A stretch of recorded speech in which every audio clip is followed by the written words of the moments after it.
Over Violence special is brought to you by Rector Construction, Lands Inc., Tapman's Towing, Shields Auto Group, and ServPro.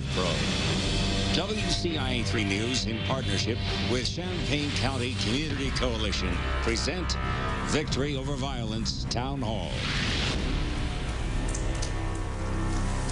And welcome, everyone, to our very first Victory Over Violence Town Hall. We are live from the Holiday Inn Conference Center in Champaign. We are joining the Champaign County Community Coalition's monthly meeting with a live audience. We are grateful that so many of you showed up today. We are digging into a topic that has become an unfortunate fixture in our newscast, the rise in crime.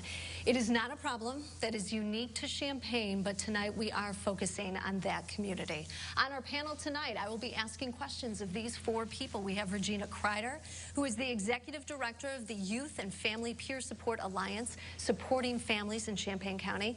Dustin Harmon, the Champaign County Sheriff, representing law enforcement in Champaign County. James Tiger Corbin, Resource Outreach Coordinator for First Followers, mentoring people who were behind bars ease back into life.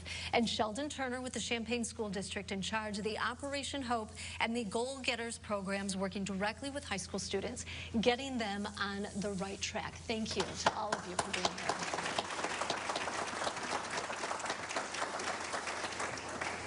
We're going to start with you, Sheriff Harmon. We have heard, right, on our Facebook page, so many people have an idea about why there is this rise in violence. Why do you think it's happening?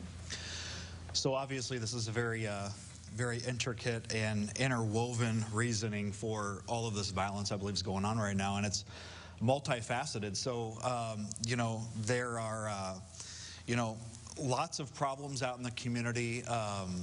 As far as Facebook is for an example, you know, we've had several instances before, and I would kind of in some instances say immaturity in some, you know, in some cases, where we're seeing feuds by somebody sees something on Facebook and then they're upset about that, and instead of having a productive way to get out their aggression, then they turn to a violent way. You know, we've seen several instances that would be a contributing factor to the violence we're seeing in some cases. And that's what the state's attorney, Julia Reitz, has told us. It's not necessarily gang violence, but it is these social media beefs or relationship issues. And back in the day, maybe people would use their fists to come to some type of resolution, but because there is such easy access to guns, they're using weapons. Sure, and you know, the thing we're seeing is that it's not just one instance that happens. There's a lot of retaliation that happens back and forth, which just really it keeps the cycle going. Now, James, you are on the other, have been on the other side of law enforcement. You have done time. You are in that wheelchair because you were shot. Mm-hmm.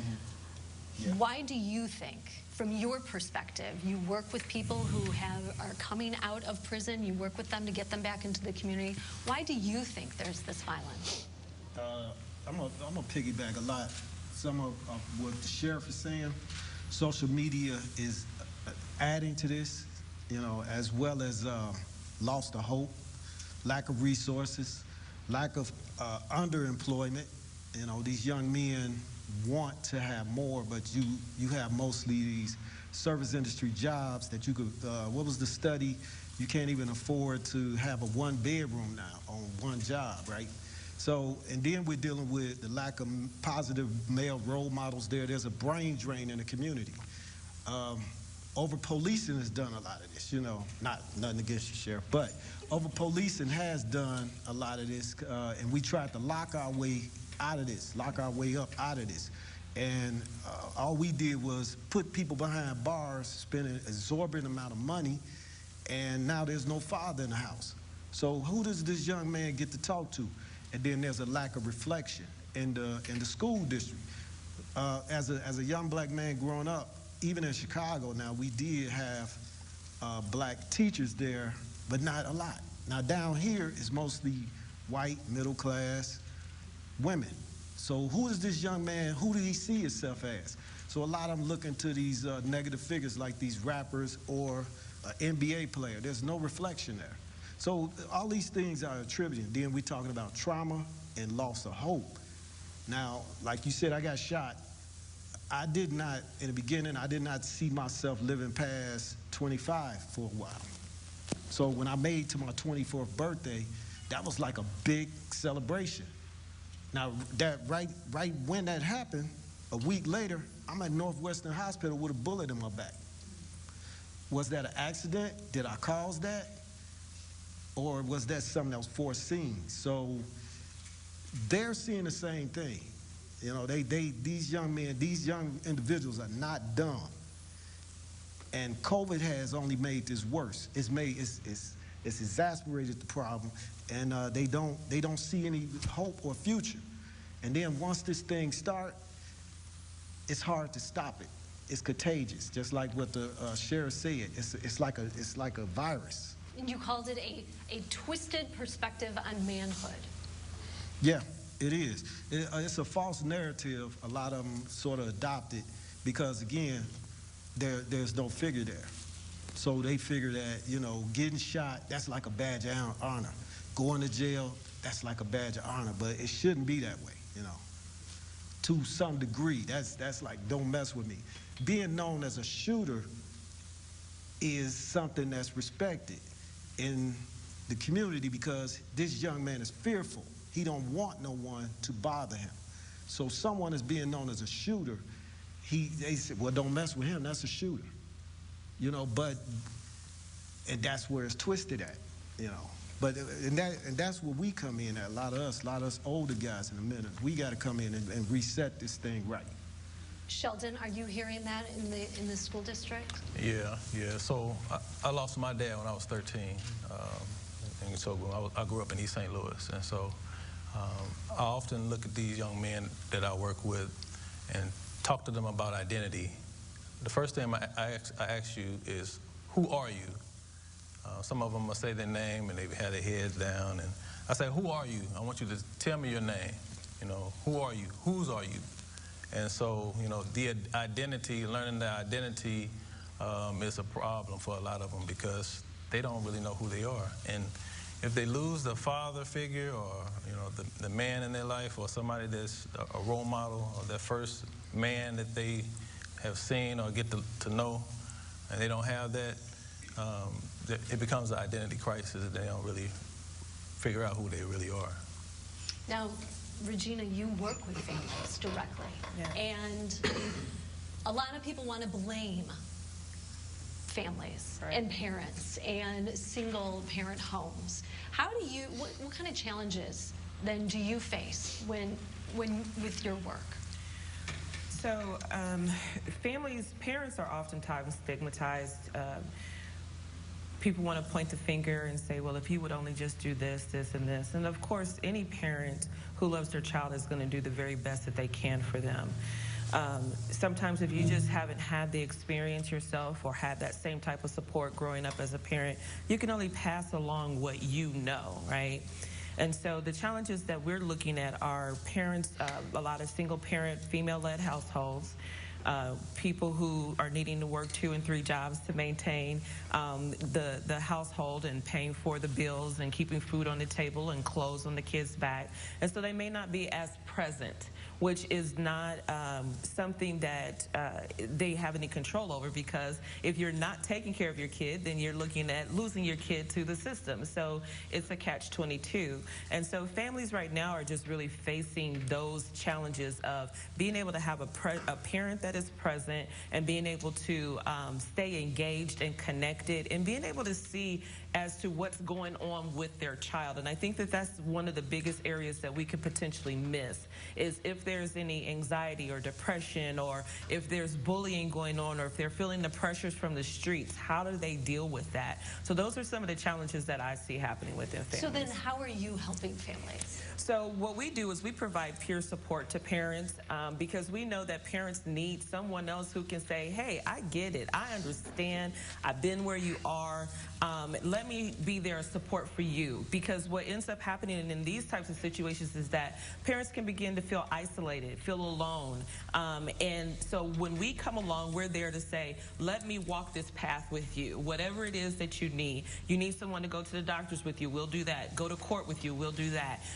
If we need to help identify resources or just have a listening ear, it's an emotional professional support, someone else who has lived experience, that has walked in those shoes, and I can identify with what you're dealing with. I can identify the feelings, I can identify the experience, and there is nothing like someone else who gets you, who understands why you feel the way you feel. And James, I mean, you are a model for that. You are trying to tell them, don't be where I was. Yeah, we push that narrative, especially with First Followers, all the other groups I work with. We push that narrative to, I'm not going to allow you to come down this road. So we act as a sentinel, right? And show them a different way and get them some direction. A lack of direction is something else that's missing. Like, you know, Regina was saying, we got, you know, I was a young parent. I was only 16, you know, when I became a parent. I'm not ready for that. I mean, who's ready for something like that? But, so you got a kid raising a kid, you know, so the adult or the parent is learning as the kid learns. So it's a lot of other factors to this, and I'm pretty sure Sheldon know a little bit more about that than I do, but yeah, we wanna block that. Yeah, Sheldon, what are your groups doing? Yeah, so how I deal with trauma, and for instance, I got 5 brothers. If one of my brothers gets shot and killed, how I deal with that may be different from how somebody else deal with that. You know, especially if you're a young black male. You know, we deal with things the way we've been taught, and so if we don't know our identity and we haven't been taught how to deal with conflict resolution and have those type of skills, then we're going to result to what we know. And so what we do in our program is we grab men that, like these men sit in the front that have been through some of these things like the young boys have been through, and they look just like these young boys, and so since they don't know who they never met their fathers, or if their father died young, like if they were young and their father passed away, or got incarcerated or whatever, then we have to have older men that have walked through went through the things that they are going through or see themselves going through, to help them make it through this journey. I mean, it's tough. I mean, living in fear also is tough too. You know, when you live in fear, you've seen the movie Fear. If you live in fear, it's kind of like you got to do whatever you need to do to survive. And so surviving for a 13 through 17-year-old nowadays is not how it was when we were coming up. He said live in fear, and you all went, yep. Oh, yeah. Mm-hmm. We hear that. Yeah, fear is real. I didn't know how much fear I was living under until I actually, this sounds strange, but until I actually died on the hospital table and left my body. And then I didn't have any more fear, right? But that showed me the fear I lived up under. I didn't know that. You know, you don't know, trying to figure out a way to come up with the bills. You living check to check. You're making ends meet. You got to go out here, do this. All that is fear. All that is piled on top. All that is all that. But you don't realize that. It's like just being in the water, and you don't know that the pressure is on you that heavy until it was gone, until I was released. Right. And then when I came back, I didn't feel it anymore, and I recognize it now. I know it, and I say, okay, I know what's going on. Okay. We're going to take a quick break. They're doing the hard work. When we come back, how you can get involved. Don't go back.